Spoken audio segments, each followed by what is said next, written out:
কথায় বলা হয়ে থাকে বিপদেই বন্ধুর পরিচয়। রাষ্ট্র হিসাবে খুব বেশি শক্তিশালী রাষ্ট্র না, অথবা পশ্চিমা শক্তিরা কাউন্ট করে এমন কোনো রাষ্ট্রও না।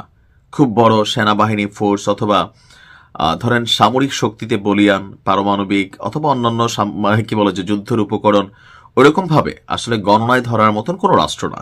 তবে ইরানের সাথে সম্পর্ক খুব ভালোও ছিল না এমন একটি রাষ্ট্র, মুসলিম রাষ্ট্র। রাষ্ট্রটির নাম হচ্ছে আজারবাইজান। যারা আমরা কি বলে যে দেশের বাইরে আছি, অনেকে আজারবাইজানের অনেক নাগরিকদের সাথে আপনাদের পরিচয় আছে। আমার এখানেও আছে, সাউথ কোরিয়াতে বেশ কয়েকজন।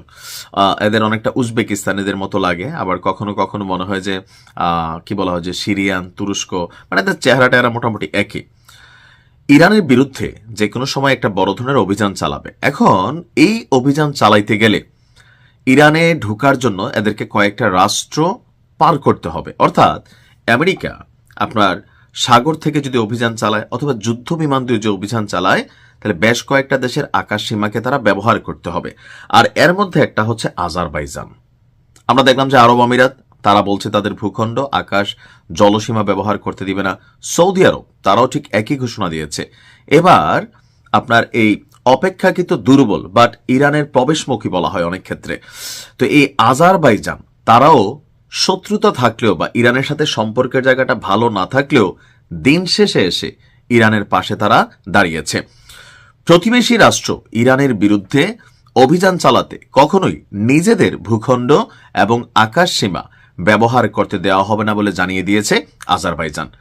আজারবাইজানের যিনি পররাষ্ট্রমন্ত্রী আছেন, ওনার নাম হচ্ছে জেহুন বাইরামেভ। তিনি বলছেন যে ইরানের পররাষ্ট্রমন্ত্রী আব্বাস আরাকচির সাথে ইরানের এই দুর্দিনে তিনি ফোন আলাপে কথা বলেছেন। আর ফোন আলাপের সময় তিনি বলছেন এই অঞ্চলে সাম্প্রতিক উত্তেজনা বৃদ্ধির কারণ হচ্ছে আমেরিকা। আর তিনি জোর দিয়ে বলছেন ইরান এবং তার আশেপাশের অঞ্চলে অস্থিতিশীলতার কারণ হতে পারে এমন সব পদক্ষেপ থেকে সব পক্ষকে অর্থাৎ ইরানকেও যেন যুদ্ধের দিকে না জড়ায় বিরত থাকার প্রয়োজনীয়তার উপর তারা জোর দিয়ে আসছেন। এর পাশাপাশি আন্তর্জাতিক আইনের নিয়মে এবং নীতিমালা অনুসারে শুধু সংলাপ এবং কূটনৈতিক উপায়ে এটার সমাধান সম্ভব বলে তিনি মনে করেন। আর এর আগে মার্কিন প্রেসিডেন্ট ডোনাল্ড ট্রাম্পকেও আজারবাইজান যে বার্তা পাঠিয়েছে, তাদের বক্তব্য হচ্ছে যে তাদের আকাশ সীমা এবং ভূখণ্ড আপনার ইরানের বিরুদ্ধে ব্যবহারের জন্য তারা দিবে না।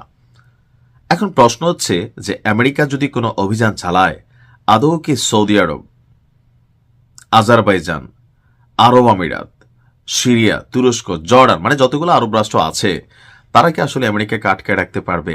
বাস্তবতা হচ্ছে পারবে না। তবে আমেরিকা যেটা চাচ্ছে না, পুরো আরবদেরকে বিগড়াই দেওয়া। এতে হবে কি, আরবদের মধ্যে একটা ভয় ভীতির সঞ্চার হবে যে দেখো এমন মিত্রতে আমরা জোড়াইয়া বসছি, পুরাটা রাষ্ট্র মানে আরবদেরকে কন্ট্রোলকারী রাষ্ট্র কয়টা? 4টা হাতে গোনা, সৌদি, কাতার, আরব আমিরাত, বাহরাইন, ম্যাক্সিমাম এই রাষ্ট্রগুলো। তো এই রাষ্ট্রগুলোতে আমেরিকার বিশাল সামরিক উপস্থিতি আছে, ইনভেস্টমেন্ট আছে, বা সম্পর্কের একটা জায়গা আছে, তেল গ্যাস অর্থনীতি নির্ভর কানেক্টেড একটা অবস্থান আছে, মধ্যপ্রাচ্যে মিত্রশক্তি হিসেবে তাদেরকে কাউন্ট করা হয়।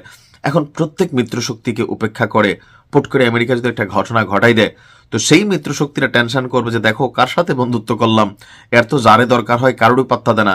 আজকে ইরান, কালকে তো আমাদেরকেও ধরতে পারে। তো এই বিষয়গুলোকেই আমেরিকা যারা পররাষ্ট্র নীতিতে ফোকাস করেন তারা কিন্তু মাথায় রাখতেছেন। তো যদি আমেরিকা কোনো অভিযান চালাইয়েই বসে, আপনি দেখবেন যে এখানে নিন্দা জ্ঞাপন করা ছাড়া কিছুই হবে না। তবে বড় কথা হচ্ছে বিপদেই বন্ধুর পরিচয়। আমি ধন্যবাদ দিই আজারবাইজানকে, তাদের যতটুকু অবস্থান আছুক সেটা নিয়ে ইরানের পাশে দাঁড়ানোর জন্য। আল্লাহ ইরানকে হেফাজত করুক। আসসালামু আলাইকুম।